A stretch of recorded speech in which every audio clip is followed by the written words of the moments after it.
Now the question is, what happened if you meant bad and something good came? You meant to hurt a person, and thanks to that you saved him.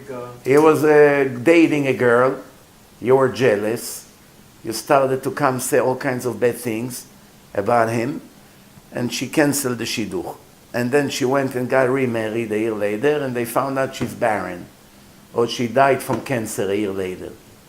So you actually saved the first person, right? If you wouldn't go and ruin his shidduch, he would have to go through the suffering and the treatment or not having kids all his life. So you meant bad, but you actually did good. So you get a reward or you get a punishment? What do you think? Logically, say it again. I repeat again. If you want to hurt a person and in the end you save him. You know, you tell him, I give you an example, something that really happened. Somebody sent a person to the wrong hotel on a shidduch date. On the wrong hotel. But he was in a different hotel, but he played dumb and he sent them to a different hotel. And you know, he's supposed to meet the girl in the lobby. She's going to be waiting for you and describe her. And blonde, blue eyes, whatever. And he went there and there was a different blonde, blue eyes waiting on a date. So he went there and he started to say, hi, nice to meet you now. And it was beautiful date. Then in the meantime, the real guy showed up half an hour late and he looked around and he only saw couples sitting. He said, probably she left. And he left. And this guy ended up marrying this girl. And now the person who did that came to ask for shidduch fee. So thanks to me, you got married. I want my shidduch fee. The question is not if he deserves a shidduch fee in this world. The question is he going to get a reward for making a shidduch, or since he actually meant to break a shidduch and sending him to the wrong place out of jealousy or whatever the case is? He's going to get the mitzvah. It's a mitzvah. About what his intentions were. Logically, he deserves a punishment, not a reward. I heard this before. I don't know. But I'll ask you a question. If somebody is not Shomer Shabbat and sees somebody and saves somebody from drowning, Oh no, you're mixing something else. Did they make a sin? No, they didn't make a sin. Or did they lost. Or did they make the mitzvah? They saved they saved the kid's life. No. They went fishing, for example. You made a whole big salad. First of all, the example you gave has nothing to do with what I asked, but I know what you're talking about. You're talking about two people learning Torah, and one of them sees someone is drowning in a lake. So he has to close the Gemara and run to save the person, and he saved the person. Is he getting a reward or a punishment? No, he's not getting a punishment. He's going to get a reward for saving life. But he lost half an hour of learning Torah, which is much, much, much bigger. Because there's thousands of mitzvot. You understand? So actually, in the end, he lost more than he gained. Because people don't understand the value of Torah. If they understood the value of the Torah, then they would go 100% by what the Torah say. And the Torah say, Gadol Talmud Torah yoter me'atzalat nefashot. If you're in Atzala ambulance, every day you save 10 Jews from death, or someone who sits in Kollel and learns 10 hours Torah every day, Kollel gets a huge, much, much, much bigger reward than the guy who saves life. Why? We don't understand how can it be. Come on, because for us, learning Torah, it's like learning history or math. We don't really understand the value of Torah, the divine Torah. If we were smart enough and not ignorant the way we are, and we would really understand the value of the Torah like David HaMelech understood, because David HaMelech was the king of the world, and what did he say? A statement. Tov li Torat picha me'alfei zahav ha'chesef. If you ask me what do I want, to be a king with treasuries and all kinds of money and this, or to be knowledgeable in Torah, sitting in yeshiva and learn? Of course, sitting in yeshiva and learn. Who needs this? And it says clearly in Tehillim, it says, Shivti bevet Hashem, kol yemei chayai, לחזות בנועם השם ולבקר בהיכלו. All my wish is, I don't want to be a king, I don't want to be a hero, I don't want to be anything. All I want is to sit in the house of God, in a yeshiva, לחזות בנועם Hashem, to see the pleasure of Hashem, which meaning learning Torah, and to feel like I'm a guest here every day, that it won't be a habit. Every day will be new excitement. This is my dream. What's the king of the world's dream? To be a Bachur Yeshiva. That's technically it. And also, Shlomo HaMelech, after he tried everything and he knew everything, conclusion, Hevel Avalim, Akol Hevel. Everything we run after in this world, it's all nonsense. Sof Davar Akol Nishma. In the end, everything will be heard. Et האלוקים ירא ואת מצוותיו שמור, כי זה כל האדם. Fear God, keep his mitzvot, stick to the truth of the Torah, because that's what the human being is all about. Nothing else. Not show off, not clothing, not nice cars, not vacation, not beautiful homes, not jewelry, not fashion shows, none of this. Sport. All of that gives a little spice to life. To feed something for the Yetzer Hara, yes. But if it becomes the main thing in your life, you're a big failure. There's no question about it. And most Jews are like this. With yarmulkes, with beards, with wigs, with covering the hair. We are behaving much more like Greeks than Jews. If we really evaluate our life, if we write on a piece of paper the habits that we have in our life, the things that are important to us, what we fight for, what we give our entire time for, and we won't say a Jew wrote it down, and I'm going to come and bring it to you and say a Greek wrote it 2,500 years ago in Greece. You say, yeah, 100%, a Greek wrote it. I'm not questioning it. Then I said, no, the wife of the chief rabbi wrote it. But she wasn't a Greek, she's the wife of the chief rabbi. She's a rebbitzin in a very nice yeshiva for girls. Everything she dies for, this is exactly what the rebbitzin in Greece died for. The wife of Antiochus. What happened? We became Greeks. That's really the truth. I have a lecture that we celebrate Hanukkah, and I have one question. If we follow the truth, can we say we defeated the Greeks? Physically, the Greeks died. But they already put so much poison into us that 2,500 years ago, we are 100% Greeks. It's all stadium, competition, materialism, sinat chinam, muscles, gym, fashion shows, jewelry, fancy mansions, vacations, fancy yacht, cars. This is exactly the Greeks. Nothing to do with Judaism and Torah. Torah, real kosher Judaism, you had one example to see in your eyes, Rav Steinman. You saw Rav Steinman, how he lived? You saw what he wrote in his will? That's the way Hashem wants every Jew to be. We were lucky to see one in our generation. There are more. They're not as famous as him. I know few, but you saw exactly how a Jew has to be. If you want to know what a kosher, righteous Jew is, that's a perfect example. Live in the most simple home. The kitchen is the same kitchen 60 years. Sitting on his bed in the living room. That was really where he accepted all his guests, with a mattress in the middle and some chairs that were made from milk carts, and nothing fancy, and he refused to fix, and all day learning and helping people, and tens of millions of dollars passed through his hand. Not one penny he kept. Everything he gave out. In the most simple way. One time they came to collect from him $100. He said, come back. I don't have. 3 days it took him to get $100 to give to Kupat Ha'ir, that they can put his name in a brochure. Why? Money of the public, I have a lot. My money, I don't have. Everything I have, I give out. I can't sign right now. It would be a lie, because I never gave you a donation. They got very nervous. But then they came a few days later. He said he gave them $100. He said, why didn't you want to sign 3 days ago? He said, 3 days ago I didn't have the $100. Now, Baruch Hashem, I have it. But he lived like this. No games, no nothing. 100%. All his life, people fought him, people attacked him. Never fight back. Never fought back.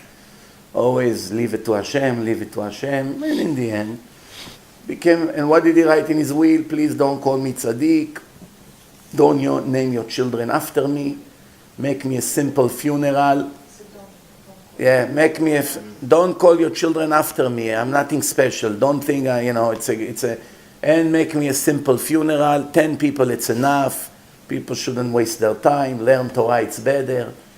You have to see the will. What? Don't write anything on my grave. No titles, no nothing like that. You understand? So what do you see from here? That's the way Hashem wants us to be. Every Jew has to be like this, not 1 out of 1,000,000. But reality is reality. And by the way, we pay the price. Don't think it goes like that. Every week we get punished for the way we became. Every week. It's a tragedy here and another one there, and the divorce rate is constantly growing, and children that die from overdoses are constantly growing, and so many kids who cannot find shidduch, it's constantly growing, and the cancer epidemic is constantly growing, and fights in a community is constantly growing, and hatred in families is constantly growing. Basically, every negative thing, it's on a rise. That's the truth. Anyone can deny the word of what I said? Tell me why I'm wrong. I wish I was wrong. I would be dancing outside right here if I was wrong in one of the things I say. Well, going back to what I asked before, if a person wanted to do bad, and in the end it came out to be good, is he going to get a reward for it or not? We have a proof for it in the Gemara, for Haman. The Gemara says, מבני בניו של המן, לומדים תורה בבני ברק. The grandchildren of Haman is learning Torah in Bnei Brak, meaning they converted, because you don't teach Torah in yeshiva to someone that is not Jewish, right? So that means the children of Haman later on converted to Judaism and learned Torah. Some of them maybe became rabbis already. The Gemara asks, how can it be? How can it be? So the answer is, because the ring that Achashverosh took from his finger, and that's his stamp, and he gave it to Haman, the ancient Hitler, and Haman now can stamp any letter he wants against the Jews, which he already prepared the Holocaust in 1 year. In 1 year, everyone was supposed to die. Why did it take so long? Because the world was primitive. There was no communication, no telephones, no internet. If it would be today, in 1 week, they'll kill everyone. Because it wasn't like now you have to put them in gas chambers, you have to go to house, look for them where they hide, collect them and put them first in a ghetto, and then later take them to the gas chambers with train. All of these things take months or years. Haman said to the people, on this date, you can go and kill them all on the streets, everywhere, neighbors. Don't need the army, soldiers, SS to come and collect them. Everyone is free to kill Jews. If they announce now something like this in America, what's going to happen? You don't need the army. It's not that they're going to say, oh, we allow the Marines, or we allow the American army or the police to kill every Jew they see. That's going to take years. Because all you have to be careful is from police and from soldiers. But once they make your blood free for everyone on the streets, even people who do not hate Jews, just for their property, they will kill them. If you have a nice $50,000 watch, your neighbors will stab you to take it. Why? Because it became permitted. Or to steal your car, or to get into your house and live there. Do you understand what's going on here? So today it would take a week. Back then, because there was no communication, there was no Facebook. Today, if you want to organize something like this, in 2 hours in Facebook you have it. You put on Facebook an ad, people begin to share. In 2 minutes, all the goyim knows about it. Facebook, Twitter, YouTube, on the news, on the television. In 2 hours, everyone in America knows, tomorrow you're free to go. And we're all done. But Haman needed a year to conclude his plan. We were very lucky. In the meantime, we had time to cry, to fast, to change everything around. If it would be like today, there wouldn't be time to do tshuva. In a day or two, it will all be gone. So Haman meant bad. Achashverosh gave him the ring. The Gemara says, removing the ring from the hand of Achashverosh and put it in the hand of Haman This transaction did more than what all the prophets in the history did combined. Take Yeshaya, Yirmiyah, Haggai, Yoel, Amos, Moshe, all the prophets combined with all the warnings that they gave to the Jewish people. You have to do tshuva, you have to become more religious, you have to stop with your sins. Everyone came and gave his speeches. Some of them succeeded more, some less. Some of them paid the price. And in the end, whatever they achieved was all combined less than what Haman achieved by saying that he's going to kill all the Jews. In one day, all the Jews became ultra religious. Fasting, coming in the middle of Shushan, putting ashes, reading Tehillim. Everybody did tshuva, cried to Hashem. You never had such a thing in history. You know what it means? All the Jews are doing tshuva. No such thing, chilonim, anti-religion, none of these things. Everyone gathered together, all the Bachurei Yeshivot, everyone, Mordechai collected everyone. They did such a tshuva. So because of that, the grandchildren of Haman got married to convert. So now, is this an answer to my question or no? I ask if you meant bad to hurt someone and in the end you helped him. Do you deserve a punishment or no? Or you deserve a reward? So based on that, did Haman get a reward or he got a punishment? He got a punishment because they hung him. And he lost all his wealth. And they also hung his children. So that's a very serious punishment. But even though he deserved a punishment, he also got some kind of a reward because indirectly he made all the Jews do tshuva. So even when you mean bad, and in the end something good came out of it, some kind of reward you may get. What happened if you meant good and something bad came out of it? Oh, that's not in your hand already. If you meant good and something bad came out of it, that's not in your hand except one thing. We have a rule. The rule is very clear. The rule is מגלגלים זכות על ידי זכאי, מגלגלים חובה על ידי חייב. Meaning, if I came to do something good and in the end because of me that person lost or something bad happened to him, that means I am guilty of other things that Hashem used me to hurt another Jew. I repeat. I meant good, so I don't have any punishment. I didn't come to hurt him. He's my lover, not my enemy. Right? So I came to help him. Could be your son. But because of my help to him, something bad came to him. So now, from all the people in the world, Hashem could not use someone else to hurt him. I was supposed to be the stick.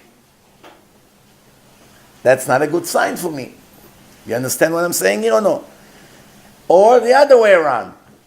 If something great happened thanks to you, so then you know Hashem used you for something positive. That means you are worthy of something. Now, based on what we asked before, if you meant bad, but you meant bad, but something good came out of it, who can give me an example of the other way around? In this week's, Yeah. well, I don't know about the other way around, but Yosef met his brothers who cried, and Yosef consoled them and said, yeah, you tried to kill me, but everything came for the good, for the better. We were able to get food. Now you're right on target. That's exactly what I had in mind. So it's But my question is, the brothers got punished or no? They meant bad, right? They threw Yosef to die by scorpions and snakes. Sure they got. And then they saw... They have free will. They should decide not to do it. Look at Yehuda. Hashem just so happened to use them as messengers. But did they get punished or no? Yeah, they have free will. They could have Oh, yes, they did. No, I know Yehuda got punished. All right, first, you know what their calculation was. We'll put him by the pit, Why they didn't kill him directly? Could have killed him directly. No. We'll put him by the pit, because if he's innocent, the animals don't touch an innocent person. Because animals move based on Hashem's order, not by free will. You understand? A dog doesn't have a free will if to bite you or to bite your friend, or not to bite anyone. The one that Hashem wants the dog to bite, he bites. I give you one proof. One woman in America a week ago, she had 2 pit bull dogs for years. Loving them, kissing them, sleeping in the same room with them. A week ago they ate her. They did not leave one piece of meat on her skin. On her. They ate her. But it's not a stranger dog that you may see she got him angry, or he was jealous, or he was hungry. No. Her 2 dogs that she took care and gave her life for them. They are the one who ate her. Why? For whatever reason, Hashem decided that that's what she deserved. Why? We don't know. But the idea is that the same thing in the circus. 20 years the trainer putting his head inside the tiger's mouth for thousands of times. All of a sudden, out of nowhere, not that he was beating him up, the opposite, he gives him food, he's playing with him, and the tiger is in a good mood. All of a sudden, he chopped his head off. And he lived with them also. Yes. So why? When the time comes, Hashem does what he does. So the brothers say, let's see. If he's such a tzaddik, then I won't touch him. But I have only one question. After they took him out of the pit and they saw that the animals, the snakes and the scorpions actually didn't touch him, so they saw he's innocent, no? So why they sold him to the Goyim? To send him to San Francisco for prostitution. Huh?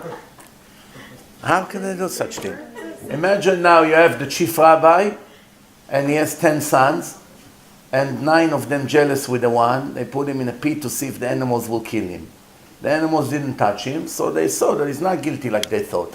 So they take him out, and then the Arabs showed up, said, we are on the way to San Francisco, there's a place over there. They're looking for nice-looking men, young, for prostitution. He's a very handsome boy, this Yosef. We'll sell him over there. Not only they sell him to these Arabs, they sell him for a price of shoes from Walmart made in China. 20 shekel. 20 shekel. Falafel, you know falafel? Falafel costs more. No, because the story is right. Why didn't kill him? The bow and bomine. If there was bomine and they throw him inside, he will die. Right. They was not sure if they're right or he's right. No, but so they throw him inside, Reuven knows the animal not going to touch him because he's the son of Yaakov. No, but wait. If the animals didn't touch him, after all the calculation, they took him out, not one bite. Because it's clear that then he is right. They cannot live with that he is right, which means he is the oil. No, but I don't. It's going to come from him. They could not take it. I don't understand one thing. We're not talking about people from the gang in Mexico that chopping heads. We're talking the tribes here. Supposed to be holy people, no? It's based on what we learn, they were big tzaddikim. That's why the Torah was given to them, to the tribes. If they didn't, Ishmael didn't get the Torah. He didn't deserve it. Esav did not get the Torah. He didn't deserve it. Ham and Yefet did not get the Torah. They didn't deserve it. Adam didn't get the Torah. He didn't deserve it. Cain died. Abel died. Those who did not deserve the Torah did not get it. Why Yaakov? Because all his sons were righteous. So now they go to Mitzrayim, preparation, and now they get the Torah. That means they're not bad. So I want to ask 2 questions. One is, how could they have done such a thing? First, they saw that he's not guilty, so the animals didn't kill him. Second, they sold him for such a cheap price, so you see that it wasn't for money. If it was for money, they would sell him for a lot more. Just take him and let us get rid of him. Take him. And third, while they were doing it, they sat down and opened a meal and started to eat sushi. Oh, it's the opposite, so they knew. They said to eat. How can you eat?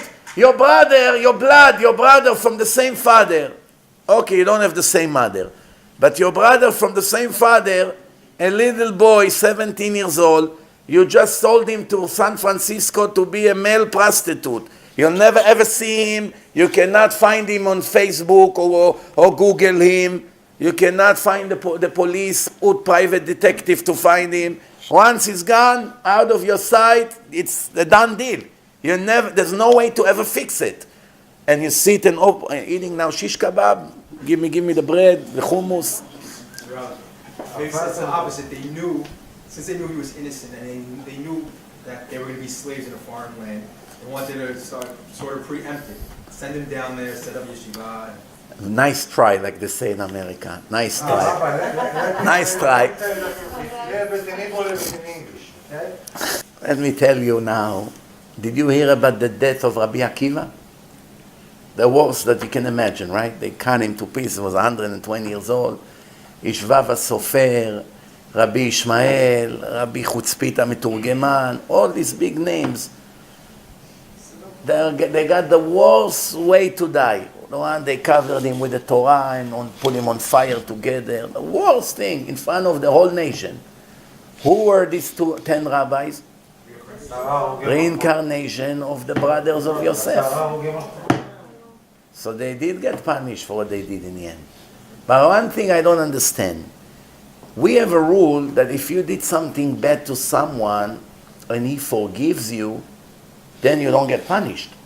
Let's say you torture someone. You took a loan and you didn't pay it for 10 years.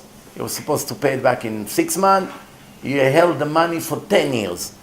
He lost half of the value of the loan because of inflation and, the money value went down. And he called you 1,000 times and you made him come to your office 50 times and you gave him checks and they bounced and you made fun at him. 10 years you tortured him.